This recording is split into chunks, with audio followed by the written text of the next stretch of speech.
Hi friends, welcome to Jasnith channel. இன்றைக்கி நாம் ஐயனார் துணை சீரியலில் ரொம்பவே உருக்கமான ஒரு எபிசோட் காத்துக்கிட்டு இருக்கு. அண்ணாக்கு கல்யாணம் நின்று போனதால் குடும்பமே சோகத்தில் இருக்காங்க. ஆனால் நம்ம ஹீரோவை இந்த தடவையும் யதார்த்தத்தை எப்படி ஏற்றுக்கிறாருன்னு தான் இன்றைக்கி எபிசோடில் நம்ம பார்க்க போகிறோம். வாங்க வீடியோக்குள்ளே போகலாம். எபிசோடு ஆரம்பத்தில் தம்பிங்க எல்லாரும் ரொம்பவே கஷ்டப்பட்டு பேசிகிட்டு இருக்காங்க. ஒவ்வொரு முறையும் அண்ணாக்கு கல்யாணம் நடக்கும்னு இவ்வளோ ஆசையாக அலங்காரம்லாம் பண்ணி உட்கார வைக்கிறோம். ஆனால் கடைசி நிமிஷத்தில் கல்யாணம் நின்று போயிடுதே. இதை பார்க்குறதுக்கு ரொம்பவே ஃபீலாக இருக்குன்னு சொல்லி பசங்க எல்லாரும் பேசிகிட்டு இருக்காங்க. நமக்கே இவ்வளோ கஷ்டமாக இருந்தால் அண்ணா மனசு எவ்வளோ வேதனைப்படும்.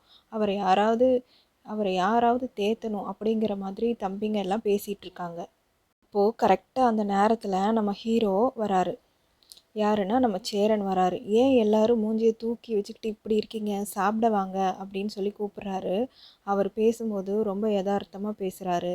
எனக்கு சந்தாவை பிடிச்சிருந்துச்சு, கல்யாணம் நடக்கும்னு தான் நானும் நினச்சேன். ஆனால் இப்படி ஆகும்னு எனக்கு தெரியலை. எனக்கு கல்யாணத்துக்கும் எனக்கும் ஒரு ஆசையே இல்லைன்னு எனக்கு தோணுது அப்படிங்கிற மாதிரி சேரன் சொல்லிகிட்டு இருப்பார். கல்யாணம் பண்ணிக்கலான்னா உலகத்தில் யாரும் வாழவே இல்லையா, இதுதான் என் விதின்னு ஏற்றுக்கிட்டு போக வேண்டியது தான் அப்படின்னு மனசில் இருக்க பாரத்தை வெளியில் காட்டுறாரு. இருந்தாலும் சேரனுக்கு ஒரு மனசுக்குள்ளே ஒரு பயம் மட்டும் இருந்துகிட்டே இருக்குது. என்ன அப்படின்னா, சந்தாவை அவங்க வீட்டில் ஏதாவது கொடுமைப்படுத்துவாங்களோ அப்படிங்கிற பயம் மட்டும் சேரனுக்கு மனசுக்குள்ளே போயிட்டே இருக்குது. அந்த பொண்ணோட வாழ்க்கை என்ன ஆகும்னு அவருக்கு கொஞ்சம் கவலையாகவும் இருக்குது.